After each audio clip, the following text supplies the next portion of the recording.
What's up, guys? Welcome to Play Man. Today I'm going to show you how to make a wicking container out of one of these planters. So since we're going to be creating a water reservoir down here below the soil, you want to make sure you don't have any holes in this. And if you take this off, the whole point of this is to save water, so you don't want any water leaking out. I'm actually going to up the ante and use some flashing tape instead of the duct tape. Alright, there we go. You can use like Flex Seal tape or whatever. Just make sure you got it watertight. Next, guys, you need some plastic containers. You can use plastic jugs from milk, from detergent. I actually bought these. You can do it much cheaper if you're saving up on the bottles, obviously. Probably 2 water bottles.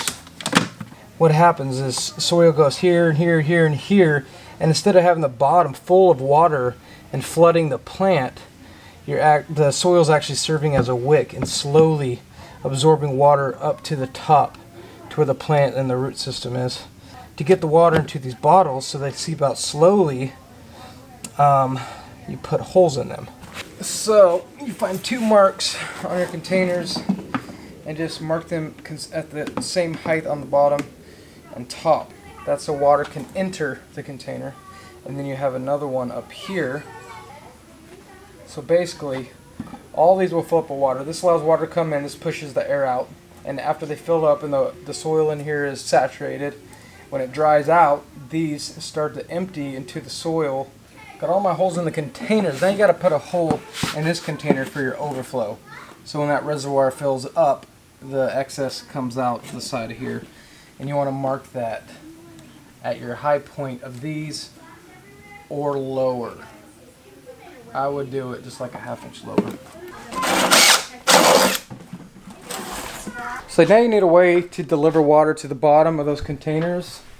And the way I'm doing it is this tubing that I have that I bought at a yard sale for $1. I was going to use it for my vacuum, but it's too thin, and when I used it, it whistled really loud. Very loudly, actually. It was like painfully loud. And then make sure at the bottom you put it at an angle so it doesn't sit flat on the bottom of the container. Make sure it gets in all the cracks. Like I said, that's your wicking area. So you're going to get it in the cracks.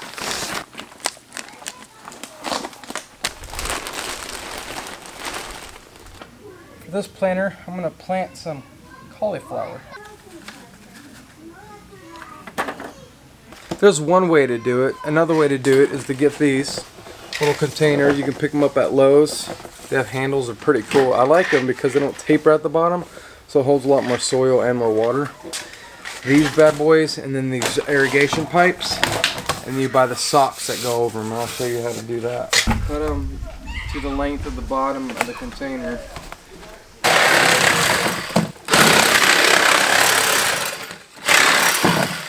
You got 3 pieces in the container like that. Now you gotta seal them up with the socks, seal them so the dirt doesn't get in, but the water can.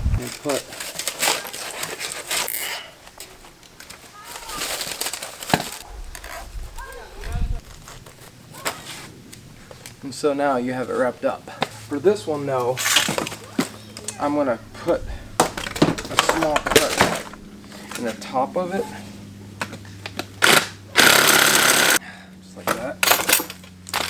So I can put my pipe down into it, and that's where I will fill it up like that. So that's after I put the sock on. Now just add soil, fertilizer.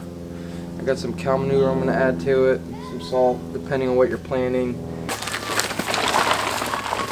And again, make sure you get all the wicking points, you know. Now I'll put my drain hole and mark the top of the pipe, which is there. And they come down about 1 inch to create an air gap between the water and the soil for air pruning, to keep it from getting too moist again. There. And since I'm out of this pipe, there's another way you can do it. Get old containers like these, old planters I mean, and literally all you gotta do is put them upside down, just like that. That's another water reservoir.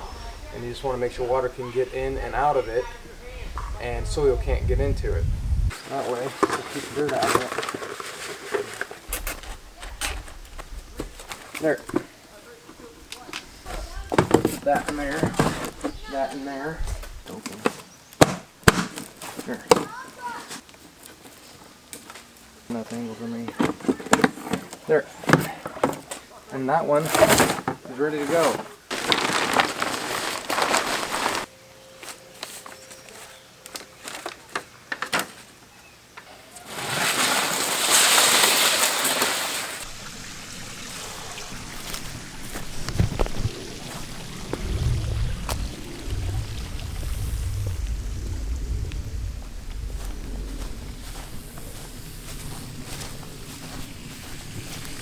And now it's time to water them.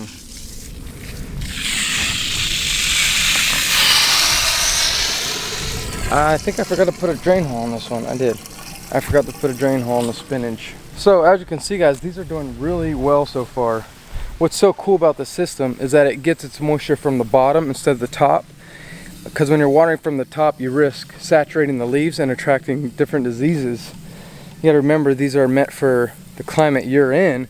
The climate here in Texas doesn't get much rain, so this type of plant wasn't made to grow here in a whole bunch of rain, but moist soil. So when you're in a container, you want to keep the soil moist, but not the plant super wet, you know. Am I making sense? Let's water the strawberries.